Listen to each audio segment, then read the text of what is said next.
Hola, estamos con mi papá, el licenciado Carlos Mesa Pipero. Le voy a preguntar cómo llegaste a la política. Ah, qué buena pregunta. Bueno, yo era muy pequeño, iba yo en primero de primaria, cuando tuve la felicidad y el gusto de recibir en el año de 1962 los libros de texto gratuito por parte del entonces presidente Adolfo López Mateos.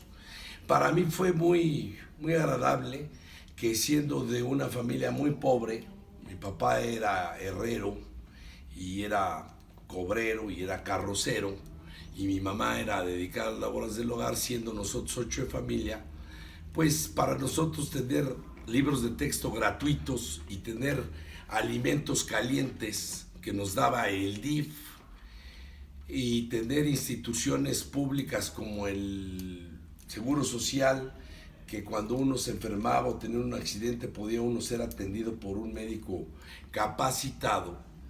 Yo preguntaba por López Mateos, y mi madre y mi padre, que admiraban al presidente, pues me platicaban que era un presidente que había sido locutor de profesión y que se había dedicado a la política. Palabra que se quedó muy grabada en mí. Y cuando yo tenía 16 años, yo crecí admirando a López Mateos, no así a Echeverría, que fue una situación un poquito difícil. Antes de Echeverría, perdón, Gustavo Díaz Ordaz, poblano, que tuvo unas circunstancias muy difíciles en 1968 con aquel ataque brutal de los militares a los estudiantes universitarios, ¿verdad? En Tlatelolco, la famosa noche de Tlatelolco. Y siendo presidente poblano, no puedo decir ni dejar de mencionar que fue un gran secretario de Gobernación aquí en Puebla, cargo que yo también tuve oportunidad de ostentar, ¿no? Y de ejercer, para orgullo de mi familia y de mi hijo Carlos. Entonces vino el gobierno de Echeverría, pero antes del gobierno de Echeverría tuve oportunidad de participar en algunos concursos de oratoria y declamación, y en esos concursos eran organizados precisamente por el PRI y por las juventudes priistas. Ahí me involucré con el PRI porque López Mateos, aquel presidente a quien yo tanto admiré, formaba parte de este instituto político que nace de la Revolución Mexicana, Partido Revolucionario Nacional, que hoy ha perdido su ideología para irse hacia la derecha conservadora, privatizadora de la educación, de la salud y de muchas instituciones que nos dieron mucha tranquilidad a los que no teníamos recursos económicos. Y después de eso estuve picando piedra en el partido, en el PRI, para ver la posibilidad de que me permitieran trabajar, y me mandaron con un político muy joven que era líder de los jóvenes priistas, Elmo Lavarría, no se me olvida del nombre de Elmo Lavarría. Y me empezaban a llevar a los pueblos a pueblear como jilguero. Jilguero quiere decir como orador. Hablaba yo joven ahí en los pueblos y en algunas comunidades. Fue así como me logré inscribir al Partido Revolucionario Institucional, al PRI, y continué ahí en el partido hasta que terminé mi carrera. Una vez que terminé mi carrera, tuve la oportunidad de participar en la Defensoría de Oficio como defensor de oficio por parte del gobierno del Estado, que está encargado este funcionario de defender los intereses procesales de la gente de más bajos recursos, en materia penal principalmente, en materia de alimentos, a los indígenas, campesinos, ejidatarios, comuneros, gente de campo principalmente. Me dedicaba a defenderlos ahí en Teciutlán. Ahí llegué a los 22 años, si no mal recuerdo, llegué como defensor de oficio. Después fui defensor de oficio de Tlatlauqui, Zacapuastla, pero no dejé ni la declamación ni la oratoria, y seguí participando en algunos concursos, incluso llegué a ganar un concurso estatal que me permitió ir a un concurso nacional que era los cuartos juegos del sector obrero, Flores Magón, siendo el secretario del Trabajo el licenciado Ojeda Paullada, también del PRI, secretario del Trabajo a nivel federal. Después de esto tuve la oportunidad de ser invitado por el licenciado Rubén Toquero Franco a participar como director de Asuntos Jurídicos de la Sindicatura Municipal del Ayuntamiento del municipio de Puebla Capital, donde el presidente era el licenciado Guillermo Pacheco Pulido, un político y un jurista avesado, un gran político que en ese entonces era presidente municipal, joven, pero yo era un chamaco. El licenciado Toquero, por razones personales, pide licencia y entonces yo me encaramo y me quedo como titular de la sindicatura. Siendo titular de la sindicatura, sin haber sido electo popularmente, sí tengo las facultades del síndico y funjo como, no es que sea, sino funjo como síndico ejerciendo esas facultades. Pasa un tiempo, yo me dedico al litigio que ha sido mi pasión, litigar, civil, penal, mercantil, laboral, agrario, etcétera, y conozco a un ilustre jurista que fue ministro de la Corte, senador, diputado, secretario de Gobernación en Guanajuato y candidato al gobierno del estado por su estado, y para mí, sin duda alguna, uno de los mejores abogados en la historia de este país, Salvador Rocha Díaz, ministro de la Corte, quien me invita y me recomienda con don Manuel Bartlett Díaz, y es cuando yo entro verdaderamente a la política formal y seria, y entro como director general de Asuntos Jurídicos de la Secretaría de Gobernación. Ahí tengo contacto, como era inusual, pero tengo contacto directo con don Manuel Bartlett por la cercanía que yo tenía con don Salvador Rocha. Entro con don Manuel Bartlett, para mí el mejor gobernador que ha habido en la historia de Puebla, y después de haber participado con don Manuel, a los 6 meses me hacen subsecretario de Gobernación en el área de Asuntos Jurídicos, Registros Públicos y Notarías. Y al muy poco tiempo, siendo secretario de Gobernación Mario Marín, otrora gobernador del estado, me da la oportunidad, don Manuel, de participar como secretario de Gobernación, donde aprendo verdaderamente lo que es el arte de la política, que decía el gran jurista Manuel Azaña, es uno de los más grandes y elevados estadios de la cultura. La política es una herramienta de servicio. Me vuelvo consejero político nacional del PRI y me convierto también en diputado plurinominal, presidente de la Comisión de Gobernación, Justicia y Puntos Constitucionales, donde llevo a cabo el ejercicio como diputado, y me toca defender una serie de situaciones que creo que van a pasar a la historia, como el caso de Citelum, el caso de MMA, que es Mexicana de Mantenimiento de Alumbrado Público, y me tocó defenderla, afortunadamente, y contra los mismos priistas, contra los panistas y demás, por tratarse de un gran negocio. Yo me opuse, pero anuncié que algún día tendría la oportunidad de defender este asunto. Y la vida me dio la oportunidad de llegar como abogado de Enrique Doher Guerrero, que era presidente municipal, y ahí yo lo convenzo y platicamos, y me toca llevar el asunto, y echamos para abajo el tema del alumbrado, que a los poblados les iba a costar millones de pesos el alumbrado público, en un negocio atroz y repugnante, ¿verdad?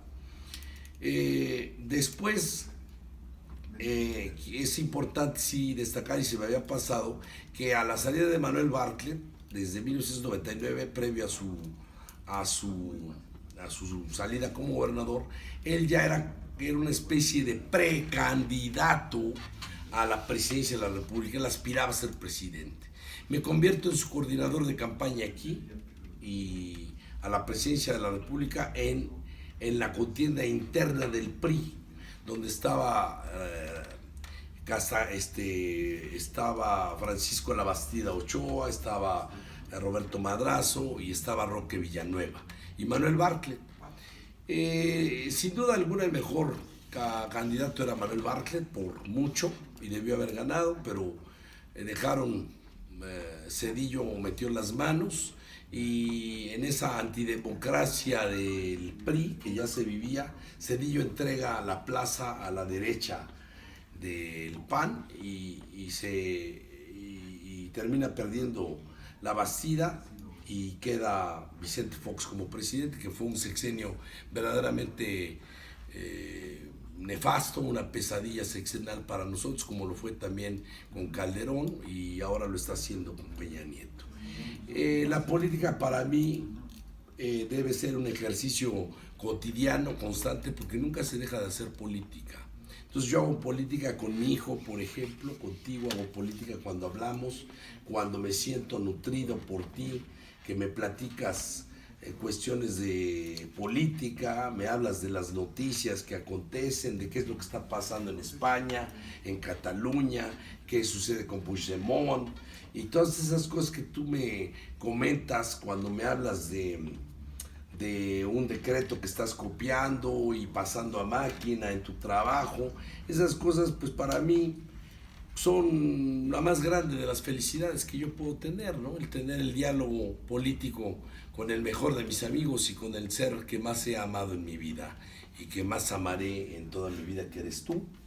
Entonces se juntan dos cosas: el amor de mi hijo, que no tiene límites, se me ensancha el alma cuando digo que es el amor de mi hijo, y otra cosa que es un aderezo, diría yo, que es la política. Entonces, hablar de política contigo para mí es lo más apasionante. Es más que hablar con Manuel Bartlett o con quien sea, o con López Obrador o con quien pudiera ser, hablar con Carlos Mesa Torres, para mí es lo más grande y lo más maravilloso que la vida me ha podido dar en cada momento, como este momento que estoy viviendo contigo. ¿Y cómo conociste a don José Abed?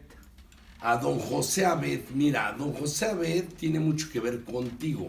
Yo era secretario de Gobernación y Carlitos, mi hijo, tenía 3 años.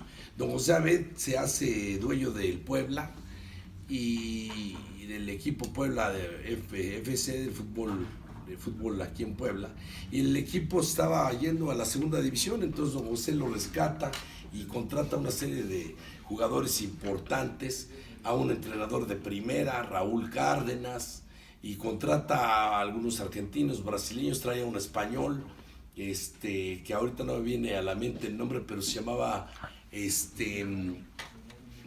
Carlos Muñoz, que fue una especie de Aguiñac, un gran goleador. Trajo a Rabaida, trajo al Gallo García, trajo a jugadores muy importantes, y no solo lo salvó, sino que casi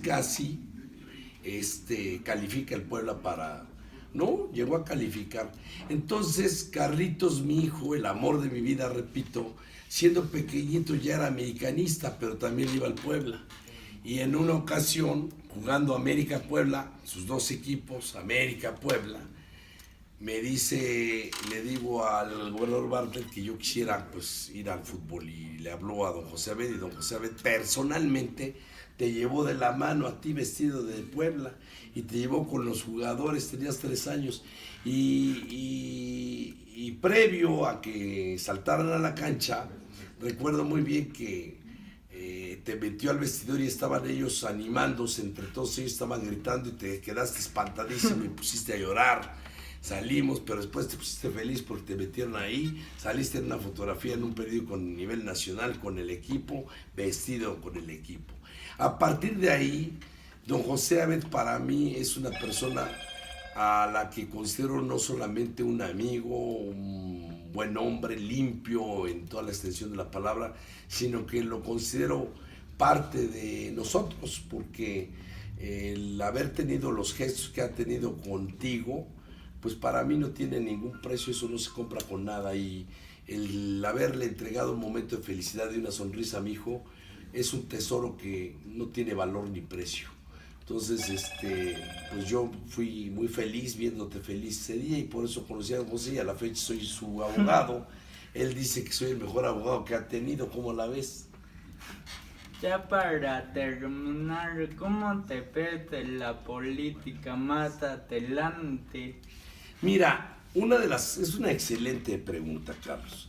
Una de las situaciones que yo estoy viviendo ahorita es la felicidad de que estoy por cumplir 60 años. Ya estoy entrando en una etapa ya de ser sexagenario. En abril, próximo abril. Pero estuve hace unos días, 3 semanas, con mis dos grandes amores. María Fernanda, que es mi tesoro, mi vida, y tú, que eres toda mi vida, eres mi sol, mi cielo y mi todo. Y convivimos juntos, paseamos juntos, platicamos, charlamos, guaseamos, disfrutamos, nos divertimos mucho, Sí. ¿te acuerdas? Y entonces, pues hay dos cosas. Una, el hecho de que tú pongas en una balanza qué vale más la pena, el amor a tus hijos, el tiempo con tus hijos, o el ejercicio de un cargo público que te lleva necesariamente a cumplir una serie de responsabilidades importantes que tienes que estar ejerciendo, y el tiempo no existe ahí, tienes que trabajar 24 horas, 365 días al año. Hoy me doy el lujo de estar contigo en las tardes, de platicar contigo, de que tú me nutras a mí, porque esa es la verdad, de noticias, de lo que acontece en el mundo. Vienes y me enseñas un video y yo aprendo de ti todos los días. Entonces, creo que no hay comparación, Carlos, en cómo me veo más adelante. Como me veo más adelante es en el amor tuyo, en el amor de Fernanda, en seguir cerca de ti todo el tiempo que pueda, en seguirlos amando y entregarles todo mi cariño, mi amor, y hacerlos felices, que es mi único compromiso. No me interesa otra cosa más que hacerlos felices. ¿Qué te parece? Gracias.